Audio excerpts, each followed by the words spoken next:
My name is Lisa Lesky, and I'm a features reporter for the York Daily Record and blogger on York Light. And today, for a smart tip, I'm going to show you how to cut some intimidating vegetables. One vegetable that might be difficult for people to cut is the butternut squash because of its shape. So today, to make it easier, we're going to take about a 1/4 to 1/2 inch off the end and try to make it as even as a cut as you can. And the same at this end.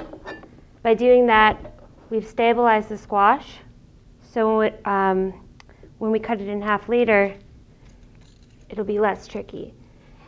Now we're going to peel off the edges.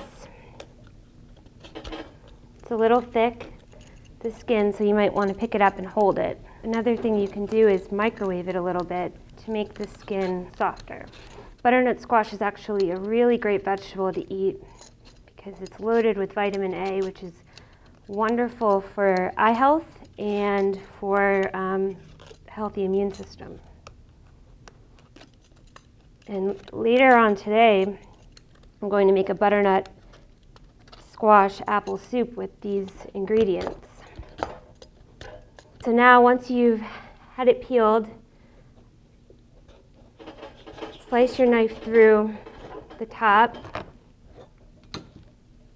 and that's the inside. And just like a pumpkin, you want to scoop out the pulp and the seeds.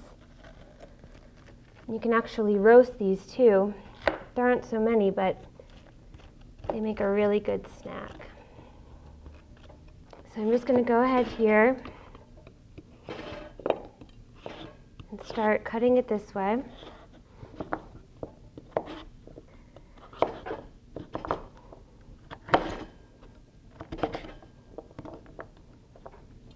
Okay.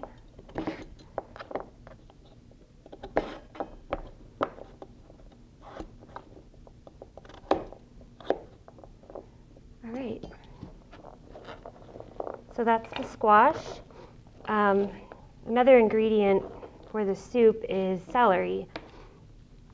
And because there's so many pieces to a celery stalk, it can get tricky if you cut off the edge first. So for more stability, what I like to do is trim the dead ends here, and you can remove some of the leaves, but leave the bottom end intact.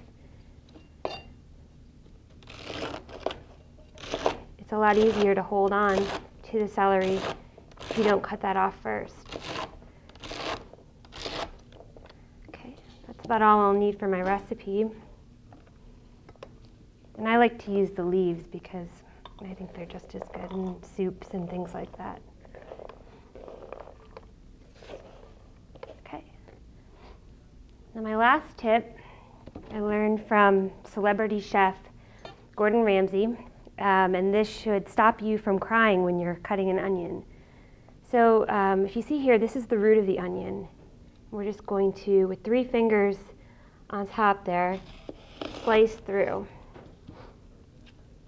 And the reason why people cry is because most of the juice is in the root. So just start making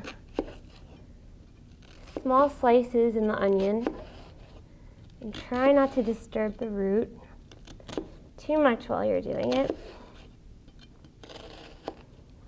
Okay, one more over here, and then you're going to have to go back in and make horizontal incisions.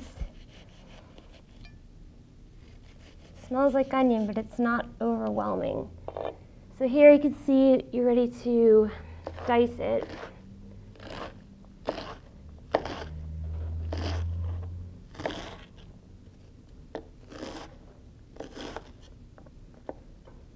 And when I get toward the root, I'm just going to chop around it, and it also prevents waste.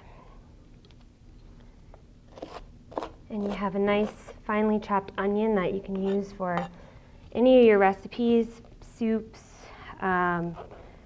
sautés, stir fries. So that's it for today. Check out ydr.com/ Smart for more smart tips.